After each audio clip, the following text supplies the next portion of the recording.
The Shadow over Innsmouth, Part 5 by H.P. Lovecraft. It was a gentle daylight rain that awakened me from my stupor in the brush-grown railway cut, and when I staggered out to the roadway ahead, I saw no trace of any prints in the fresh mud.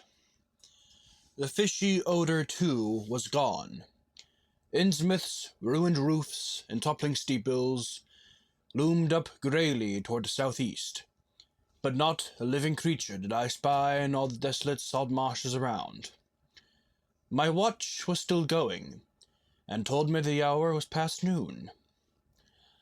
The reality of what I had been through was highly uncertain in my mind, but I felt that something hideous lay in the background. I must get away from evil-shadowed Innsmouth, and accordingly I began to test my cramped, wearied powers of locomotion. Despite weakness, hunger, horror, and bewilderment, I found myself that for a long time able to walk. So started slowly along the muddy road to Rowley. Before evening I was in the village, getting a meal and providing myself with presentable clothes. I caught the night train to Arkham, and the late next day talked long and earnestly with government officials there, a process I later repeated in Boston. With the main result of these colloquies the public is now familiar, and I wish, for normality's sake, there were nothing more to tell. Perhaps it is madness that is overtaking me, yet perhaps a greater horror or a greater marvel is reaching out. As may well be imagined, I gave up most of the foreplanned features of the rest of my tour, the scenic, architectural, and antiquarian diversions on which I had counted so heavily.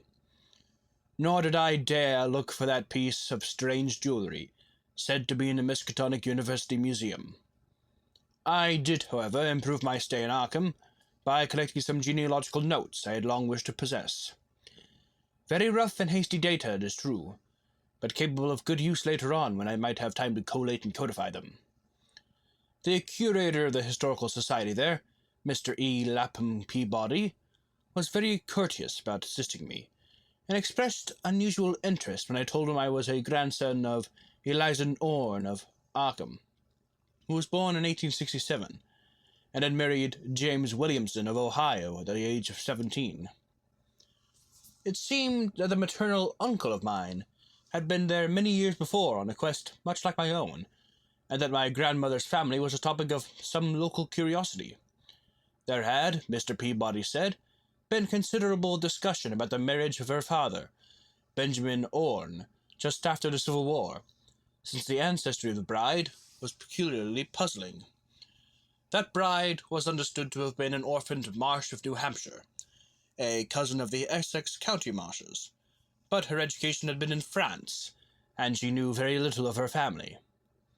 A guardian had deposited funds in the Boston Bank to maintain her and her French governess, but that guardian's name was unfamiliar to Arkham people, and in time he dropped out of sight, so that the governess assumed his role by court appointment. The Frenchwoman, now long dead, was very taciturn, and there were those who said she could have told more than she did. But the most baffling thing was the inability of anyone to place the recorded parents of the young woman, Enoch and Lydia Meserve Marsh, among the known families of New Hampshire. Possibly, many suggested, she was a natural daughter of some Marsh of prominence. She certainly had the true Marsh eyes. Most of the puzzling was done after her early death, which took place at the birth of my grandmother, her only child. Having formed some disagreeable impressions connected with the name of Marsh, I did not welcome the news that it belonged to my own ancestral tree, nor was I pleased by Mr. Peabody's suggestion that I had the true Marsh eyes myself.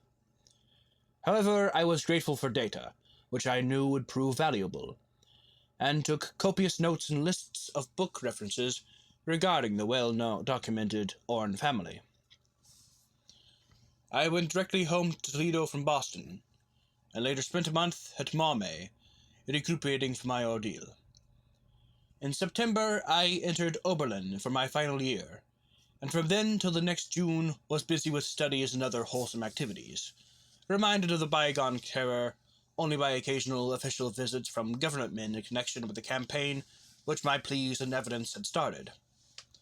Around the middle of July, just a year after the Innsmouth experience, I spent a week with my late mother's family in Cleveland, checking some of my new genealogical data with the various notes, traditions, and bits of heirloom material in existence there, and seeing what kind of connected chart I could construct. I did not exactly relish the task, for the atmosphere of the Williamson home had always depressed me. There was a strain of morbidity there, and my mother had never encouraged my visiting her parents as a child, although she always welcomed her father when he came to Toledo. My Arkham-born grandmother had seemed strange and almost terrifying to me, and I do not think I grieved when she disappeared. I was 8 years old then, and it was said that she had wandered off in grief after the suicide of my Uncle Douglas, her eldest son. He had shot himself after a trip to New England, the same trip, no doubt, which had caused him to be recalled at the Arkham Historical Society. This uncle had resembled her, and I'd never liked him either. Something about the staring, unwinking expression of both of them had given me a vague, unaccountable uneasiness. My mother and Uncle Walter had not looked like that. They were like their father, though poor little cousin Lawrence, Walter's son, had been an almost perfect duplicate of his grandmother before his condition took him to the permanent seclusion of a sanitarium in Canton. I had not seen him in 4 years, but my uncle wasn't once implied that his state, both mental and physical, was very bad. This worry had probably been a major cause of his mother's death 2 years before. My grandfather and his widowed son Walter now comprised the Cleveland household, but the memory of older times hung thickly over it. I still disliked the place, and tried to get my researches done as quickly as possible. Williamson records and traditions were supplied in abundance by my grandfather, though for ore material I had to depend on my Uncle Walter, who put at my disposal the contents of all his files, including notes, letters, cuttings, heirlooms, photographs, and miniatures. It was in going over the letters and pictures on the Orne side that I had begun to acquire a kind of terror of my own ancestry. As I have said, my grandmother and Uncle Douglas had always disturbed me. Now, years after their passing, I gazed at their pictured faces with a measurably heightened feeling of repulsion and alienation. I could not at first understand the change, but gradually a horrible sort of comparison began to obtrude itself in my unconscious mind, despite the steady refusal of my consciousness to admit even the least suspicion of it. It was clear that the typical expression of these faces now suggested something it had not before. Something which would bring stark panic if too openly thought of. But the worst shock came when my uncle showed me the Orne jewelry in the downtown safe deposit vault. Some of the items were delicate and inspiring enough, but there was one box of strange old pieces descended from my mysterious great-grandmother, which my uncle was almost reluctant to produce. They were, he said, a very grotesque and almost repulsive design, and had never to his knowledge been publicly worn, though my grandmother used to enjoy looking at them. Vague legends of bad luck clustered around them, and my great-grandmother's French governess had said they ought not to be worn in New England, though it would be quite safe to wear them in Europe. As my uncle began slowly and grudgingly to unwrap the things he urged me not to be shocked by, the strangest and hideousness of the designs. Artists and archaeologists who had seen them pronounced the workmanship superlatively and exotically exquisite, though no one seemed able to define their exact material or assign them to any specific art tradition. There were 2 armlets, a tiara, and a kind of pectoral, the latter having in high relief certain figures of almost unbearable extravagance. During this description I had kept a tight rein on my emotions, but my face must have betrayed my mounting fears. My uncle looked concerned, and paused in his unwrapping to study my countenance. I motioned him to continue, which he did with renewed signs of reluctance. He seemed to expect some demonstration when the first piece, the tiara, became visible. But I doubt if he expected quite what actually happened. I did not expect it either, for I thought I was thoroughly forewarned regarding what the jewelry would turn out to be. What I did was to faint silently away, just as I had done in that briar-choked railway cut a year before. From that day on, my life has been a nightmare of brooding and apprehension. Nor do I know how much is hideous truth and how much is madness. My great-grandmother had been a marsh of unknown source, whose husband lived in Arkham.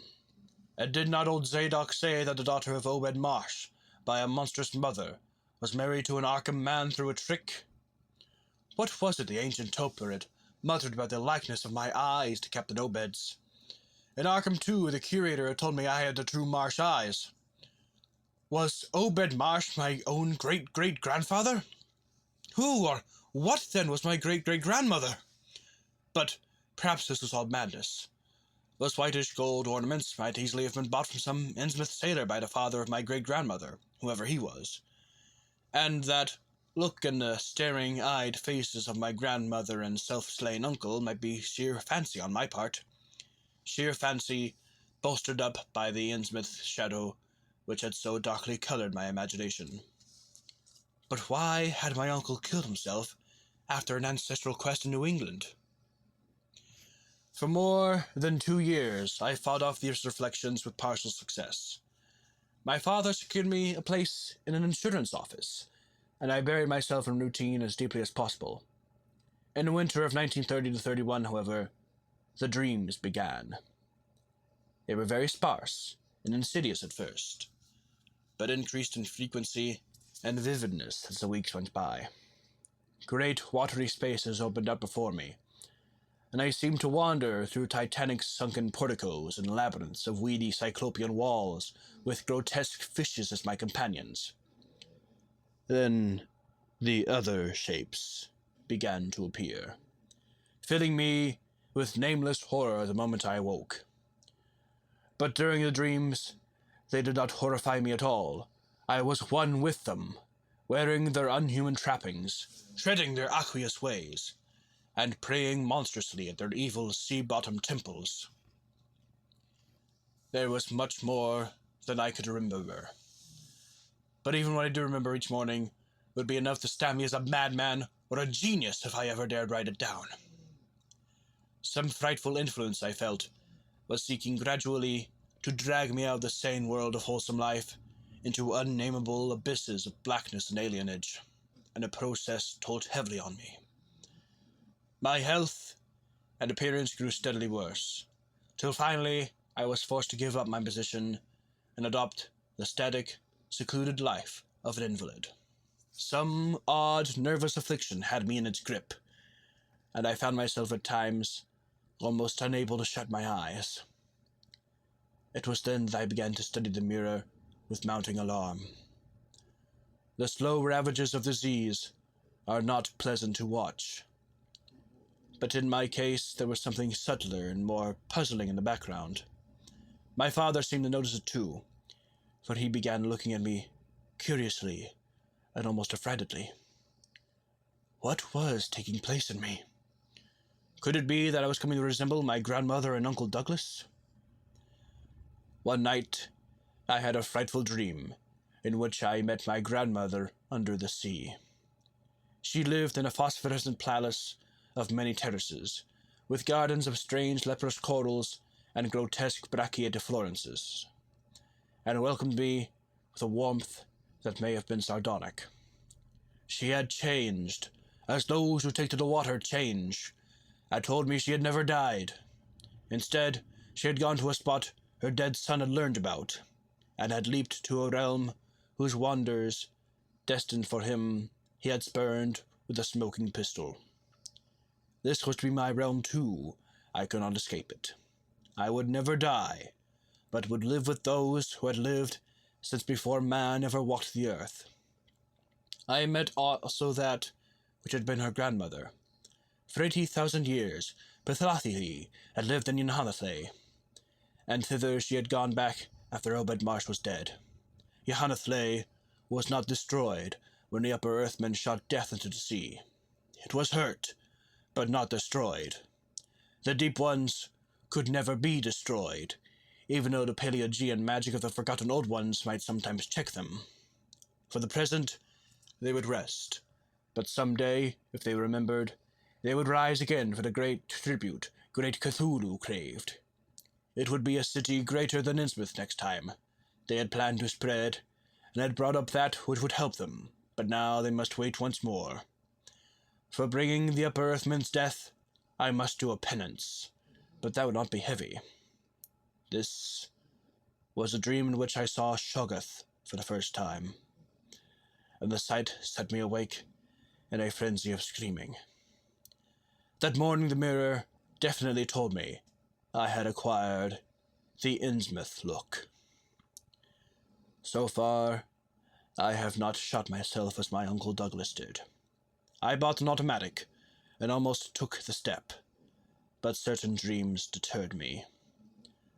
The tense extremes of horror are lessening, and I feel queerly drawn toward the unknown sea deeps instead of fearing them. I hear and do strange things in sleep, and awake with a kind of exaltation instead of horror. I do not believe I need to wait for the full change as most have waited. If I did, my father would probably shut me up in a sanitarium as my poor little cousin is shut up.